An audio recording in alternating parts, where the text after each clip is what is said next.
We're always cautious about not recommending too much allocation to any particular area, but where we're seeing interest at the moment is that given the valuation we're seeing for equities, for some of the fundamental values, if we look at price earnings as one indicator, shows that no markets are showing to be very cheap. The same can be said of bonds, which are trading at historically lowest yields in history. So those two factors lend themselves to clients looking more broadly than the traditional asset classes for solutions. And that's where hedge funds can play an important part, particularly those that we look for that are lowly or uncorrelated to both bonds and equities. And that way we're really getting the risk-return characteristics of the portfolio to deliver their maximum benefit. So we broadly cut hedge funds into four categories. We have directional hedge funds, a lot of the long-short funds fit into that area. We have relative value funds, we have event-driven funds, and then we have tactical trading funds.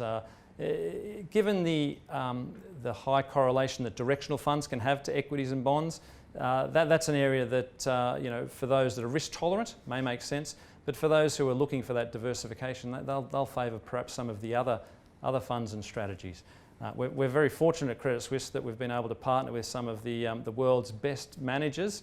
We have access to Ray Dalio's Bridgewater Fund, Jamie Simon's Renaissance stable of funds, Stephen Schwartzman at Blackstone, and Izzy Englander at Millennium. And these managers have done a tremendous job at managing volatility in those really turbulent times, minimising the drawdown and making it easier to take your portfolio forward. Look, there's no doubt that certainly Credit Suisse's view, as well as Warren, we're glad to be on the same side there, is that equities are likely to be the strongest performing asset class over a long period of time.